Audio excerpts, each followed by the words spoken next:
Well, friends, in a couple hours, it's gonna be just me and you here on the farm. Eddie's getting ready to go away to a bachelor party in Tennessee for 4 days, and he's leaving the farm in my very trustworthy hands. I'm also gonna have help from Eddie's brother, Mark. He's gonna do the feeding and cleaning up the heifers, and my dad said he would help me a bit here and there too. You voted and you wanted to stay here on the farm with me and see what's going on the farm. If you didn't get a chance to vote, all you need to do is subscribe to the channel, and then you'll see in our community tab that you have some opportunities to vote here and there and get a say for what you would like to see with regards to content. This video is sponsored by Major Dairy AI Services Limited. Okay, bye. Bye. Thanks, Lauren. Fun. Love you too.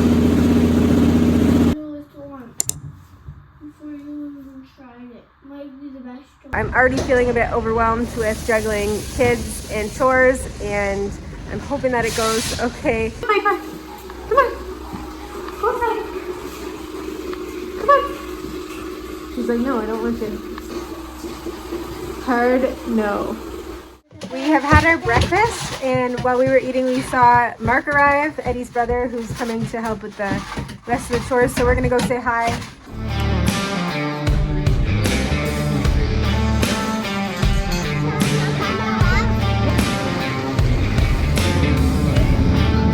Fun fact, Mark, Eddie's brother, that's here, used to do all the heifer chores here. Before this was a dairy farm, this was the farm where the family farming operation kept all the heifers. Mark lives on a chicken farm, he's a chicken farmer, also runs a custom manure spreading business, but he was also in charge of the heifers, taking care of the heifers here. So for the first 5 or 6, maybe 7 years that we lived here, we saw Mark pretty much every day. And we've actually missed not having him around, so it's kind of nice to see him back here.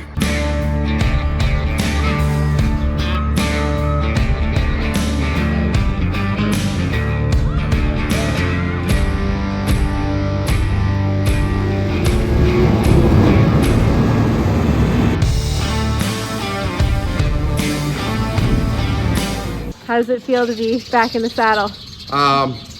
All right, I guess. Same barn, different, well, kind of the same cows. Same animals. Same animals. So yeah, basically the exact same as what I used to do. Different skid steer. Do you have a John Deere skid steer? Or do you have I do now. You do. I had a case before here. Yes, I know that. So yeah. Well, I just did the afternoon barn check, and so far so good, except for that I dropped my phone in the calf water trough. I was watering the calves, and I had my phone in my hood because Eddie's cousin told me that that's what he does. He said he's not so good with earbuds, so he puts his phone in his hood and he listens to music, or I was listening to an audiobook. Bent over to put the water in, splash, phone in the trough. So Brock, not a great tip. Thank you very much. He said he's not so good with earbuds. I'm not so good with phones, as it turns out. So thankfully it's still working, but I think I'm gonna put it in some rice just to be safe, because I've had this similar situation before and it was fine for a couple days and then totally died. So hopefully we're not looking at a new phone here. It's day 1 p.m. chores. Everything's going well so far. My phone's still working, so that's great. My dad came out to help me with chores tonight, so he's raking stalls and we're getting it done. He's wearing Eddie's clothes to disguise himself as Eddie for the cows. He's ducking. He's a lot taller than Eddie, so he couldn't quite get Eddie's pants to fit, but they were up to his ankles. But he got his coat on and his boots, and I appreciate the help. My least favorite job. Good morning. It is day 2 of Eddie being away. Everything's going fine so far. No robot calls in the night or anything. I am going to start morning chores here, and I'm going to bring you along with me. I'll show you the have-to chores, as us dairy farmers call it, the chores that we have to do morning and evening, and then I'll also bring you along for some of the extra stuff I have to do in the middle of the day. And then again, Brother Mark is going to be here to feed and clean out the heifers sometime later this morning. Oh, and also my dad is going to come and help with raking stalls again. First up, changing the milk filter. We have 2 milk filters that need to be changed after each time the robots wash. The filter catches any sand, mastitis, bad milk clumps, or anything else we don't want in the milk tank that could have been collected from the milkers. Our robots wash 3 times per day, so the filters need to be changed 3 times per day on an alternating basis. So now I'm going to pick the pack hens. I left my pitchfork over there. So I'm going to bring all these cows, well, most of them are up at the feed bunk, but I'm going to bring the ones laying up all at once so that they poop in the scrape valley, because cows poop right when they stand up, and then I have a few less poops to clean up. We pick the manure out of our straw pack pens to keep them fresh longer. Otherwise, we would have to bed them up more frequently, which is not a super easy job. You'll see me do that if you watch part 2. So it's kind of 6 of one, half a dozen of the other, except this way we also save on bedding. Oh, and we just think it's good practice to keep the pack clean because this is where our babies are born. I'm at the computer now. Just had a little snack. These made with local bars are really good. I prefer the protein cookie ones, but these ones are good too. So I'm going to check the robot and I'm going to look at the list of who needs to be fetched. Usually when we get into the barn and the cows get up and raking stalls and picking pen and the lights are on, then things start to get active and the cows will go to the robot on their own. A fetch cow is a cow that is not going to the robot on their own or has had an incomplete milking where there's something happened in the robot where it was incomplete. So I'll go through the barn, find the number of the cow I need, and then bring them into the robot and either just into the fetch area. We have a fenced in area where they can't, the only way to get out is through the robot. So some of them just need to be brought in there like a reminder, and others you need to bring them right into the robot, milk them, well, not milk them, attach the milker, and then they go on their way. So I'm going to start with the cow we have in the pen. So I'm going to open up the gates and bring her into the robot, and then I have to attach it manually because she has quite a lot of swelling in her udder and the robot just has a hard time detecting where exactly her teats are. So I'm going to try to get the best angles for you on this.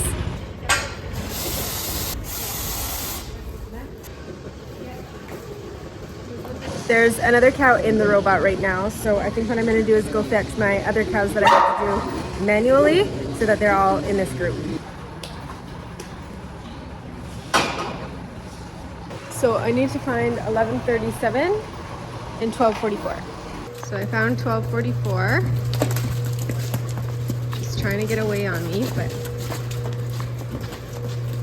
I got her. So we'll just follow her up to the robot.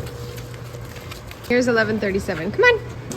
So all 3 of these cows need to she's just nervous because the scraper's here. She's not quite sure how to get around. All these 3 cows now need to be manually attached, so that's perfect. I'll try to get you a fine angle here, but the robot, I put it on manual mode, so now I'm going to attach it manually, but I'm going to use both hands.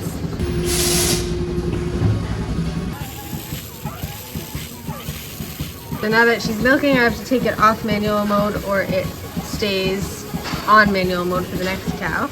And then also I need to switch this gate so that she goes back into the pack pen over here. Flip that switch up there.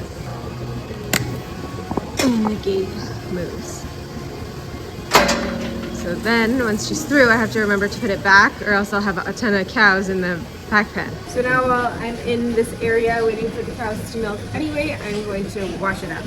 We wash our robots down twice a day, as well as a bi-yearly-ish deep clean to keep these areas as clean as possible because, well, this is where the milk comes from.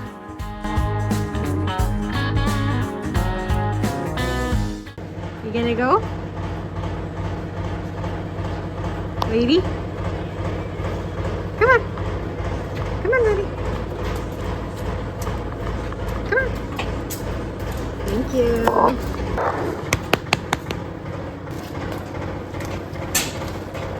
She's like a toddler. She's testing me. How much can I get away with?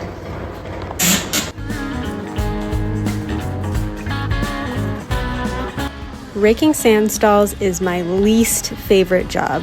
It's hard, heavy, and awkward, but it's necessary to minimize waste of the sand and to keep the bedding bacteria-free for the cows. Scraping crossovers, on the other hand, is my favorite job. It is oddly satisfying, and it's simply scraping the manure off of areas that the automatic manure scrapers cannot reach.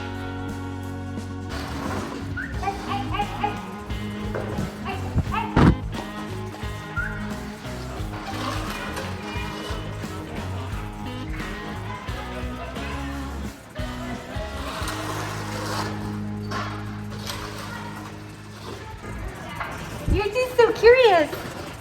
Okay, actually, feeding calves is probably my favorite chore. This is the one area of the farm that I manage on my own, and well, Who couldn't like taking care of the cute babies? Stay tuned for a video we are working on how to raise healthy heifers, complete with all of our protocols.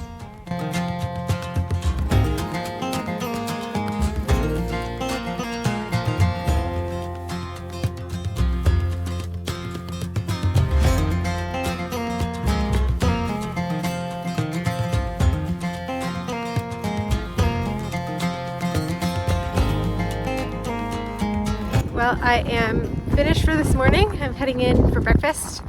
I did all the morning have-to chores, and that all took me about 3 hours. And I see that Mark's truck is here. He's must be started on cleaning out the heifers, and then he will feed. Our breeder's also here, so she is checking up on everything to do with repro. And after breakfast, I have a whole list of things that I'm going to tackle in the barn. I'd like to clean the office and bed the pack pen, although maybe I should do that at lunch. Anyways, I have other things to do too.